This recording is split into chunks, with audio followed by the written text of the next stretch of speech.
Hey guys, it's me, JM. Samahan nyo akong mag-DIY installation ng DD-Pi Dual Channel Dashcam N1 Dual.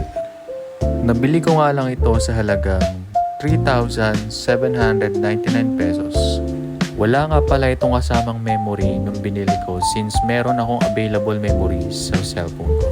Hindi ko na nga dito na video yung pagkakabit ko sa pinaka-front ng dashcam since dito ko na pinaka nag-struggle since hindi ko siya masetre at nagpatulong na din ako sa kapatid ko. And ang ginagawa ko na dito is yung iniipit ko na yung mga wire niya sa gilid and inalis ko yung pinaka-rubber ng nasa pinto para lang matago yung pinaka-wire niya. Akala ko nung una mahirap siyang gawin pero nung nakuha ko na napapasok ko na natatago ko na yung wire, doon ko siya na-gets kung paano siya gawin and paano to matatapos agad. Sa passenger seat pala inilis ko yung box dyan para lang doon ko mailusot yung pinaka-wire and doon ko siya maitago para hindi ganun kalaki at hindi ganun kakita yung pinaka-wire niya sa baba. And then after nga matapos ng pinakaharapan, dito naman ako sa likod. Ginagawa ko naman dito is tinatago ko naman yung pinaka-wire niya sa mismong rubber din ng kable na dito sa likod. Dito nga din ako nagtagal since hindi ko talaga mapasok ng maayos at hindi ko makuha madukot yung pinaka-wire niya na pinasok ko dun sa loob. Pero since magilas tayo, syempre hindi ko titigilan yan para lang sumuko. Syempre ayusin ko talaga yan. Gusto ko talaga matago talaga yung wire niya sa likod din para maayos siyang tignan, malinis. Inuna ko talaga yung harap and likod na wire kasi yun lang yung pinakamahirap dun Yung sa may side door, madali na lang yan iipit since hindi na siya ganun kahirap unless yung mga rubber and yung pagtulak ng wire para matago.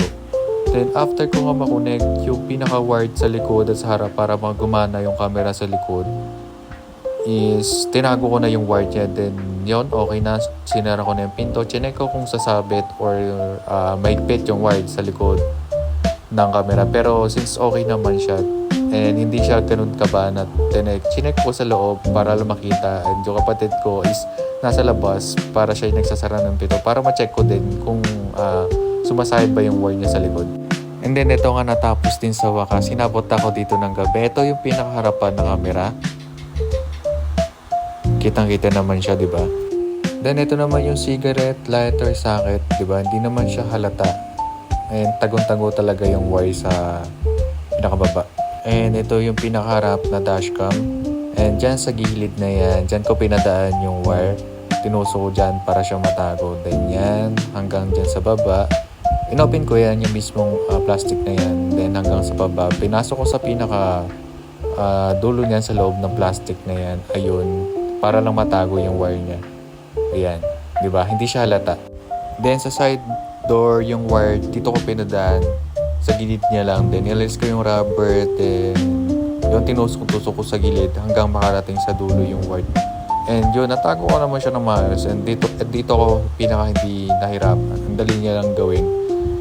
And dyan, tinago ko dito yung pinaka wire sa likod. Dyan, pinasok ko yung pinaka wire dyan. Then sinama ko sa line ng sa brake yata. Ito yung ilaw. Diba, ang linis siyang tignan, hindi siya madumi yung wire na kalat-kalat, diba? Ang linis niya lang tignan. Yan. So, para ma-check mo yung recording, connect ka lang sa Wi-Fi ng DD-Pi and makikita mo doon, connect ka lang din yun. Madali lang siya actually.